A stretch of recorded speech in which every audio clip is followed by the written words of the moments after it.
अनेकांचे नाथ झालेले एकनाथ हे खरोखर अनाथ होणार का किंवा अनाथांचे नाथ होणार का? ठाकरेंना पुन्हा धनुष्यबाण मिळणार? पक्ष माझा चोरला हा जो आरोप वारंवार ठाकरेंकडनं केला गेला, तर अशा प्रकारच्या या सगळ्या गोष्टींचं एक वेगळ्या प्रकारची कायदेशीर संवैधानिक भाषा जी आहे ती निश्चित करणारी ही सुनावणी असेल. आता असा कुठला युक्तिवाद उरलाय जो अंतिम होणं बाकी आहे?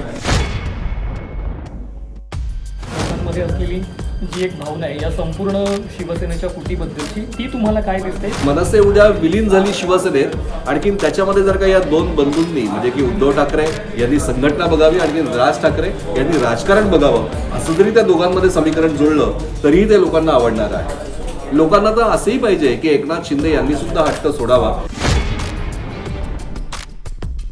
नमस्कार, मी सिद्धेश. तुम्ही पाहताय न्यूज 18 मराठी. एक अत्यंत महत्त्वाची घडामोड जी येत्या 24 तासामध्ये घडू शकते आणि ती महत्त्वाची म्हणजे दिल्लीतनं घडू शकते. ती काय आहे त्याच्यावरती बोलण्यासाठी मी आणि प्रशांत बागसर तुमच्यासमोर आलेलो आहोत. अत्यंत महत्त्वाची घडामोड ज्याचं खरं तर गेल्या काही महिन्यांपासून संपूर्ण महाराष्ट्राला ज्याची प्रतीक्षा आहे ती घडामोड म्हणजे शिवसेना पक्ष आणि चिन्ह कुणाला मिळणार आहे.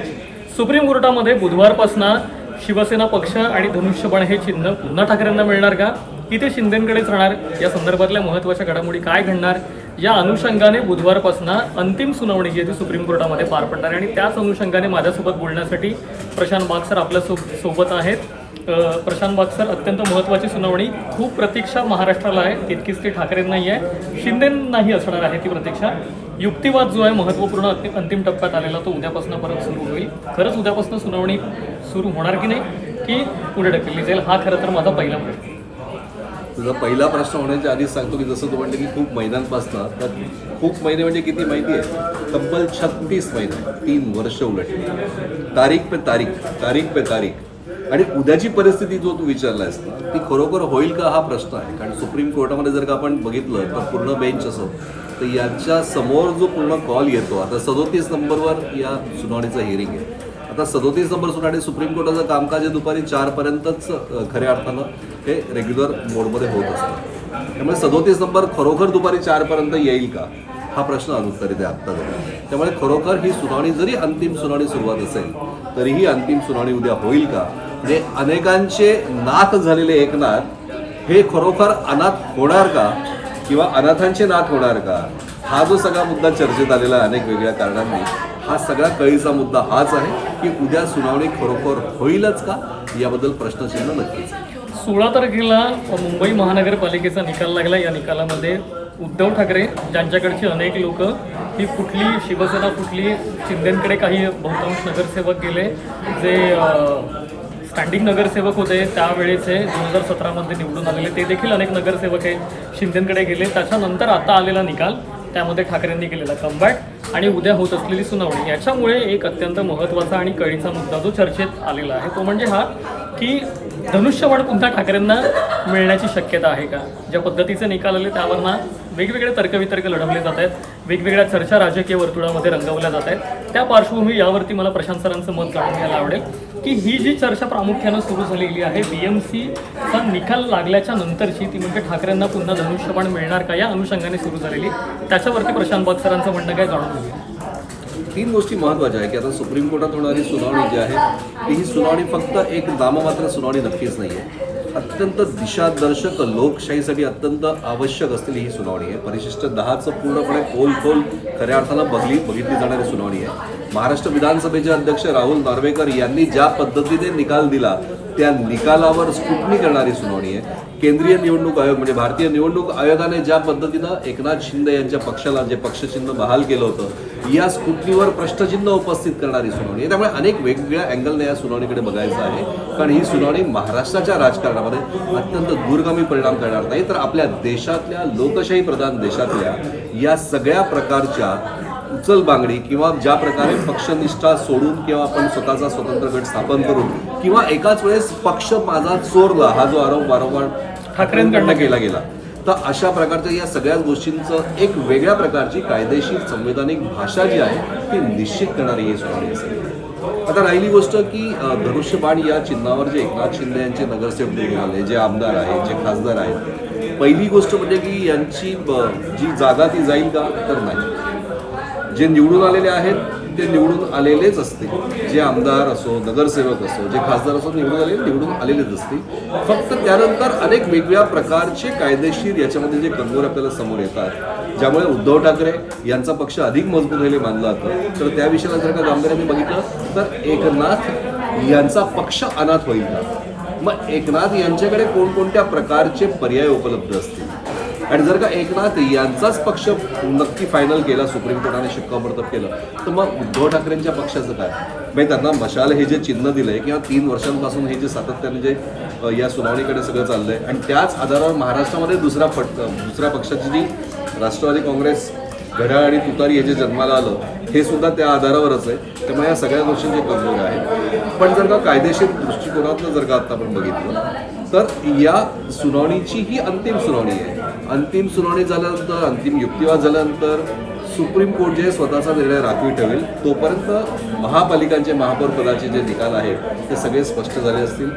कदाचित झेडपी पण झालेली असेल. हो, कदाचित नाही, निश्चित झाली असते. निश्चित स्थानिक स्वराज्य संस्था, मी एवढ्यासाठीच बोललो, त्याच्यामध्ये महापालिका आहेत, नगरपालिका ऑलरेडी झालेल्या आहेत, आणि स्थानिक स्वराज्य संस्थेचा सगळ्यात महत्त्वाचा टप्पा जो मिनी मंत्रालय आपण म्हणतो, ग्रामीण भागाची नाडी म्हणतो, जिल्हा परिषद, पंचायत समिती यांच्या निवडणुका या सुद्धा आटोपल्या असतील. आणि याचा फायदा जो आहे तो कोणाला, हा प्रश्न धाकधूक ठरवणार असेल.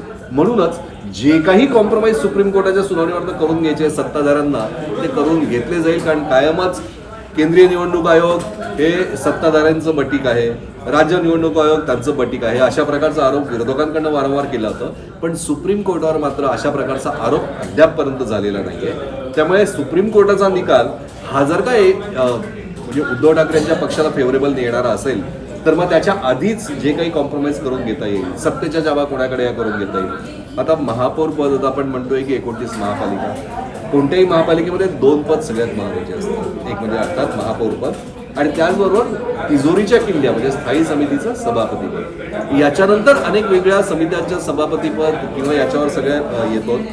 पण हा सगळा होत असेल म्हणूनच त्या आपल्याकडे कशा अधिकाधिक येता येईल, सत्तेमध्ये समीकरण कसे करून घेता येईल.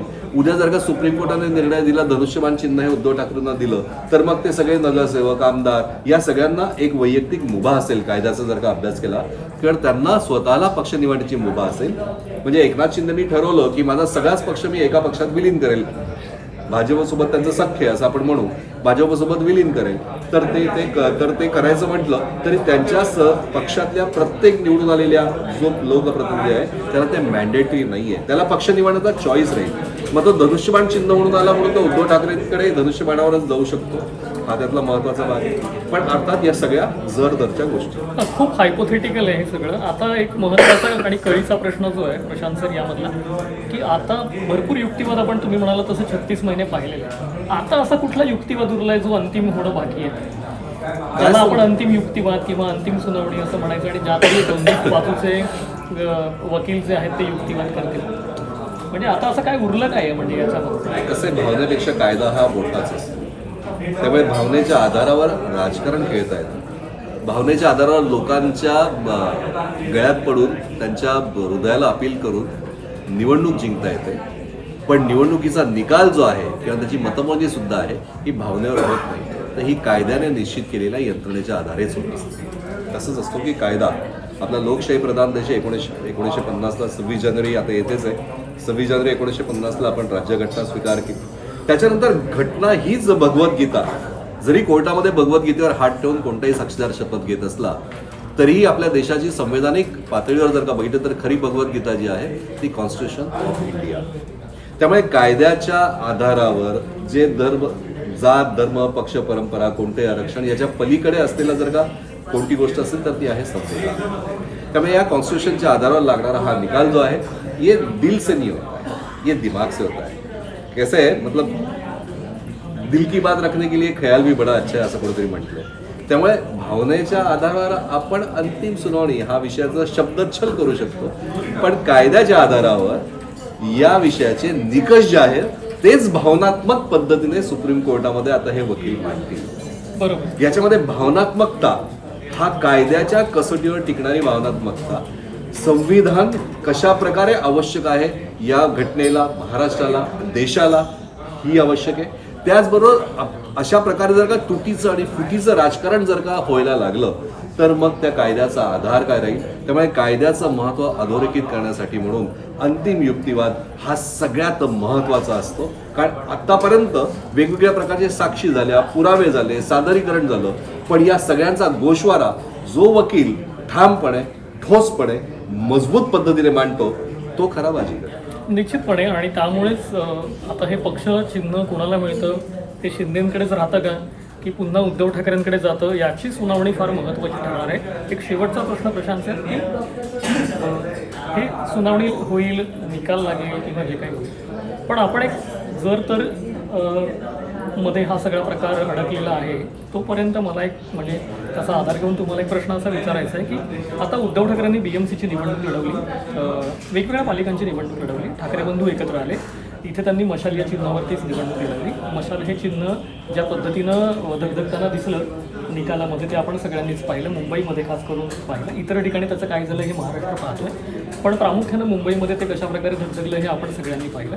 अशावेळी समजा जर का आता धनुष्यबाण ही परत जर का उद्धव ठाकरेंना मिळाली तरच्या गोष्टी ज्या आहेत त्या उद्धव ठाकरेंसाठी जमेच्या होतील की आणखी आव्हानात्मक जाईल, की मग मशालीचं काय होईल किंवा आणखी असे प्रश्न जे आहेत ते देखील या निमित्ताने उपस्थित होतील. या सगळ्या पार्श्वभूमीवरती लोकांमध्ये असलेला जो एक सूर आहे, लोकांमध्ये असलेली जी एक भावना आहे या संपूर्ण शिवसेनेच्या फुटीबद्दलची, ती तुम्हाला काय दिसते? तुमचं त्याबद्दलचं निरीक्षण काय आहे, आकलन काय आहे? आपल्याला माहिती आहे की मराठी मतांची टक्केवारी जर का या विधानसभा निवडणुकीच्या नंतर झालेल्या प्रत्येक निवडणुकीत आपण जर का बघितली तर तिचा ग्राफ वाढत चाललेला आहे आणि यंदाच्या महापालिका निवडणुकीतही वाढत चाललेला आहे. राज्यात 29 महापालिकांची निवडणूक झाली, पण सगळ्यांचं लक्ष होतं ते BMCकडे, मुंबई महापालिकेकडे. आणि असं म्हणतात की म्हणजे की BMC हा मातोश्रीचा श्वास आहे किंवा हृदय आहे. BMC व्यतिरिक्त ठाकरे हे समीकरण आजपर्यंत कोणी विचार करू शकत नाही. आणखीन याचीच खटकी मराठी माणसाला होती, आणखीन ती पडली आहे. त्यातल्या त्यात जमेची बाजू की दोन्ही मूळ एकत्र आले, हा सुद्धा एक मोठा वाद होता. लोकांना भारतीय जनता पक्ष आणि शिवसेना या दोघांची युती ही तुटली हेही अजूनपर्यंत रुचलं नाहीये. शिवसेना पक्ष हा 2 पक्षांमध्ये विभागला गेला हेही लोकांना पचलं नाहीये. 2 ठाकरे बंधू स्वतंत्र वेगवेगळ्या प्रकारचे पक्ष स्थापन करून निवडणुका खेळत होते, आता जरी एकत्र आले तरीही ते लोकांना पटलेलं नाहीये. मराठी माणसाची, सर्वसामान्य मराठी माणसाची अपेक्षा हीच आहे की सगळ्या शिवसेना ही एकसंध असावी. म्हणजे मनसे उद्या विलीन झाली शिवसेनेत, आणखीन त्याच्यामध्ये जर का या 2 बंधूंनी म्हणजे की उद्धव ठाकरे यांनी संघटना बघावी, आणखी राज ठाकरे यांनी राजकारण बघावं, असं जरी त्या दोघांमध्ये समीकरण जुळलं तरीही ते लोकांना आवडणार आहे. लोकांना तर असंही पाहिजे की एकनाथ शिंदे यांनी सुद्धा हट्ट सोडावा आणि यांनी सुद्धा एकत्रित म्हणजे मातोश्री, शिवतीर्थ, आणखीन एकनाथ शिंदे या सगळ्यांनी एकत्र येऊन पुन्हा एक शिवसेना व्हावी. लोकांना हे सुद्धा मनापासून वाटतं की भारतीय जनता पक्ष आणि शिवसेना या दोघांची ज्यावेळेस युती होती त्यावेळेस महाराष्ट्रामध्ये खरोखर सुगीचे दिवस होते. त्यामुळे ते सुद्धा पुन्हा यावं. लोकभावना या खूप तीव्र आहेत. म्हणजे की लोकभावना तर अशा सुद्धा आहेत की लोकांना तर असंही वाटतं की 8 वर्षांपूर्वी महानगरपालिका निवडणूक झाली, 82 जागा मिळालेल्या भारतीय जनता पक्षानं बिनशर्त पाठिंबा म्हणजे BMC मध्ये 82 जागा दिल्या, त्या बिनशर्त पाठिंबा हा उद्धव ठाकरे यांना जाहीर केला होता आणि त्यांनी तो टिकवला, त्यांनी तो पाळला. म्हणजे राजकीय समंजसपणा दिसला. त्यामुळे लोकांना असंही वाटतं की असं म्हणजे राजकारणात काही होऊ शकतं की यंदा त्याची परतफेड करण्यासाठी म्हणून उद्धव ठाकरे भारतीय जनता पक्षाला BMC मध्ये बिनशर्त पाठिंबा देऊ शकते. लोकभावना या लोकभावना असतात. राजकीय पक्षांच्या भावना या वेगवेगळ्या निकषांच्या आधारावर असतात. बरोबर. त्यामुळे प्रत्येक जण आपलं समीकरण कसं जुळवायचं, आपलं स्थान कसं बळकट ठेवायचं, कोणत्याही परिस्थितीमध्ये की मीच खरा कसा हे जोरकसपणे मांडायचं, याला म्हणतात राजकारण. निश्चितपणे या सगळ्यात आता ऐन महापौर बसायचं आहे मुंबईचा. आरक्षण सुडतही जाहीर होईल, त्यानंतर कळेल की कोणाचा महापौर होणार, कोणत्या पक्षाचा होणार, तो नेमका कोण असणार, तो कुठल्या प्रवर्गातनं येणार, हे सगळं कळेल. पण सगळ्यात महत्त्वाचं म्हणजे महापौर निवडणुकीची पालिका निवडणुकीचा निकाल लागल्यानंतर महापौर बसेपर्यंत त्याच्या मधल्या टप्प्यातच सुरू होत असलेली ही जी धनुष्यबाण आणि शिवसेना पक्षाच्या नावासंदर्भातली असलेली जी सुनावणी आहे ती अजून एक महत्वाची म्हणजे एकीकडे सुनावणी होते आणि दुसरीकडे सुनावणीमध्ये निकाल जरी काहीही लागला तरी कोणत्याही परिस्थितीमध्ये महापौर आपलाच कसा बसवायचा. स्वीकृत नगरसेवक कोणत्याही महापालिकेमध्ये अशी एक व्यक्ती असते की जी महापौर निवडणुकीच्या आधी ती नियुक्त केली जाते.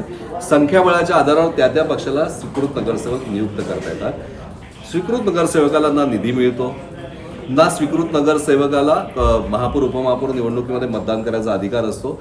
पण कॅबिनेटमध्ये येत्या कॅबिनेटमध्ये एक महत्त्वाचा प्रस्ताव चर्चेला येतोय, त्याच्यावर त्याच दिवशी शिक्कामोर्तब होऊ शकतं. म्हणजे स्वीकृत नगरसेवकाला महापौर आणि उपमहापौर निवडणुकीमध्ये मतदान करण्याचा अधिकार मिळेल. इतर नगरसेवकांप्रमाणे त्याला सुद्धा निधी मिळेल, नगरसेवक निधी म्हणून विकास कामं करण्यासाठी अर्थात जनतेची. असं झालं तर सुप्रीम कोर्टाचा निकाल एकीकडे होत असतानाच राजकीय दूरदृष्टिकोन ठेवून हा अशा प्रकारचा निर्णय कॅबिनेटमध्ये पारित झाला तर याचा फायदा नक्कीच सत्ताधारी पक्षाला, त्यातल्या त्यात भारतीय जनता पक्षाला नक्कीच आहे. हर कोई अपनी चाल खेल रहा है. बुद्धिबळ आहे, सारी पाठ आहे, म्हणजे की बुद्धिबळाचे खेळ सुरू आहे. सुप्रीम कोर्टातल्या निकालाचे वेगवेगळ्या प्रकारचे अंदाज लावताय. नुकसानीत गेला निकाल तर आज उद्या होणारा डॅमेज कंट्रोल करण्यासाठी आज काय निर्णय घ्यायचा या आधारावर सुद्धा रणनीती आखली जाते. आणि अर्थातच याचा फायदा जो खेळण्यात पारंगत असतो तो राजकीय पक्ष नक्कीच घेतो. सध्या तरी भारतीय जनता पक्ष यात सरस आहे, पण काही सांगता येत नाही. उद्धव ठाकरे आणि भारतीय जनता पक्ष या दोघांची मैत्री ही येत्या दिवसात सुद्धा होऊ शकते, अशा प्रकारचे संकेतही मिळत आहे. निश्चितपणे काय होतं हे पाहणं महत्त्वाचं आहे. 3 महत्त्वाच्या सुनावणी पार पडणार आहेत उद्या सुप्रीम कोर्टामध्ये. पहिली जी धनुष्यबाण आणि शिवसेना पक्षाची, दुसरी तेच राष्ट्रवादी आणि घड्याळ, आणि तिसरं म्हणजे झेडपीच्या आरक्षणाच्या मर्यादेचं काय होतं या संदर्भातही महत्त्वाची सुनावणी दिल्लीतनं आपल्याला बघायला मिळेल. त्यामुळे या सुनावणीच्या पार्श्वभूमीवरती तुम्हाला नेमकं काय वाटतंय? धनुष्यबाण नेमकं कुणाला मिळेल, कुणाला मिळालं पाहिजे? तुमच्या मनातली उत्तरं काय आहेत कमेंटमध्ये नक्की सांगा. तुर्तास इथेच थांबतो.